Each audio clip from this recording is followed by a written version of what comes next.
Gee, you're very welcome. Thank you for joining me, especially to my Patreon pals. Thank you very much. There's a new member, Paul Green. You're very welcome, Paul. Thank you for joining our little group.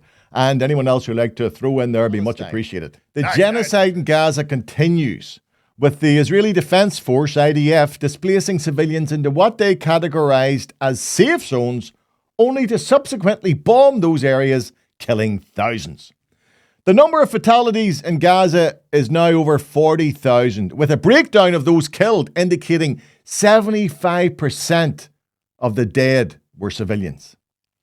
Thousands of Palestinian children have been sacrificed in Israel's war of vengeance, and the ethnic cleansing of northern Gaza would indicate that the Israeli government intends to move Jewish settlers onto that land to act as some sort of weird buffer between Israel and Gaza.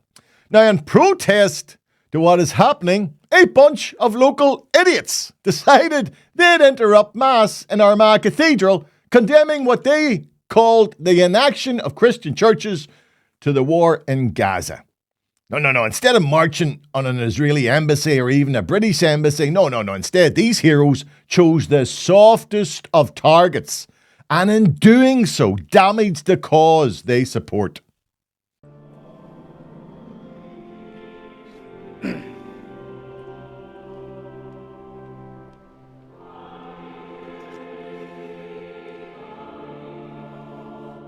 So friends, we don't use Mass as a moment for a quick snapshot or a screenshot.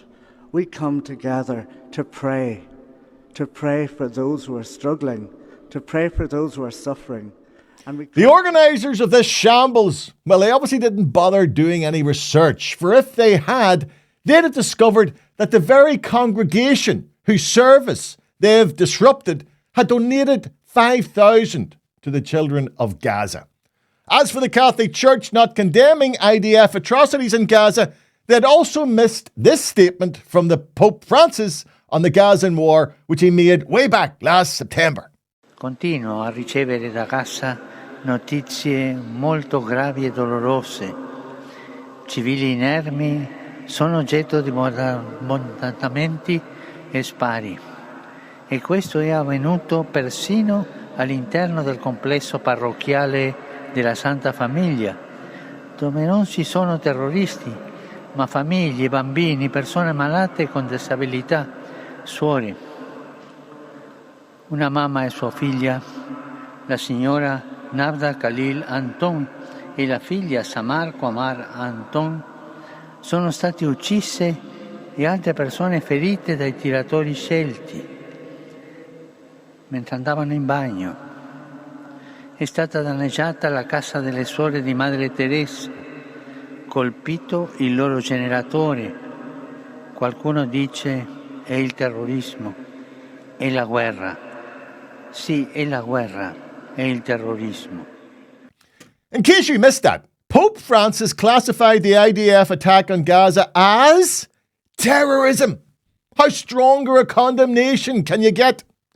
Maybe those protesters want the Pope to send the Swiss Guard into the fight, though I doubt their swords will be much of a match for the weapons supplied to the IDF by the UK and USA. Now, I condemn this action online, resulting in this response.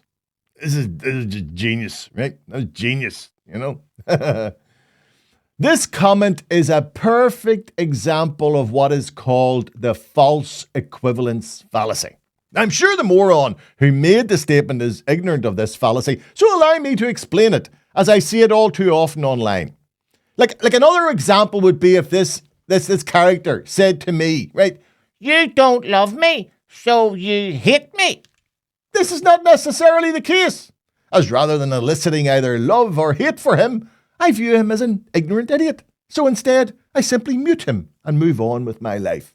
Oh, by the way, I didn't hide his identity because I gave one shite about his anonymity. No.